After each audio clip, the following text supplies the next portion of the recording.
kasus korupsi timah meningkat ke 300 triliun. Di mana Presiden? Kasus korupsi PT Timah yang semula diperkirakan merugikan negara sebesar 271 triliun rupiah kini meningkat menjadi 300 triliun rupiah. Dugaan adanya pihak-pihak yang menghalang-halangi proses penyelidikan Kejaksaan Agung Kejagung semakin kuat setelah insiden penguntitan terhadap Febri, seorang pejabat kejaksaan, terjadi di sebuah restoran Perancis di Cipete, Jakarta Selatan pada Minggu malam, 19 Mei tahun 2024. Aksi ini menjadi perbincangan hangat di media sosial. Menurut laporan Indonesia Corruption Watch (ICW), dugaan kuat aktor di balik kasus korupsi timah ini melibatkan individu-individu berpengaruh, mengingat kerugian negara akibat timah ilegal mencapai rata-rata 32.473 ton per tahun selama 12 tahun terakhir. Dalam praktik pertambangan ilegal, aparat penegak hukum diduga sering menerima suap untuk membiarkan operasi ilegal ini berjalan lancar, seperti yang pernah diungkap oleh mantan anggota Polres Samarinda, Ismail Bolong. Masyarakat semakin marah karena hingga kini aktor utama kasus ini belum juga tertangkap. Mereka juga mempertanyakan peran kepala negara dalam penyelesaian kasus ini.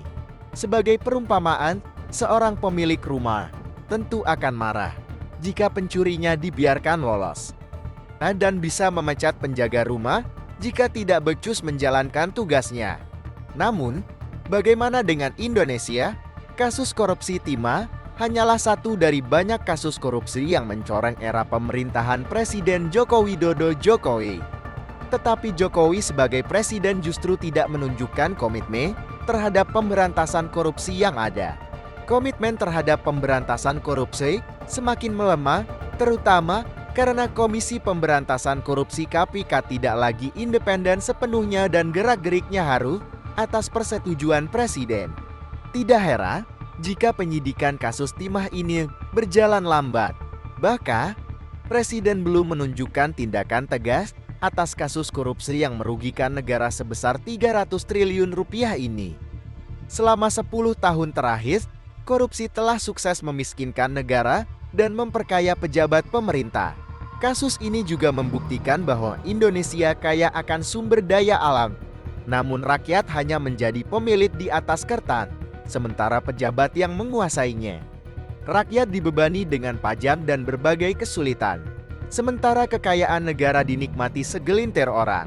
Tidak ada pemisahan yang jelas antara negara dan pemerintah. Jika dahulu rakyat memiliki mandataris melalui MPR yang menjalankan tugas sebagai kepala negara, sekarang kekuasaan tanpa batas diberikan pada satu jabatan, yaitu Presiden, sebagai kepala negara sekaligus kepala pemerintahan. Apabila Presiden turut menikmati keuntungan dari oknum yang melakukan korupsi, masalah ini akan terus berulang dan rakyat tidak akan pernah mencapai keadilan sosial yang diharapkan. Masyarakat pesimis dengan penyelesaian kasus ini, mengingat misteri transaksi 349 triliun rupiah di Kementerian Keuangan juga belum terungkap hingga sekarang. Kasus timah 300 triliun ini dikhawatirkan akan bernasib sama.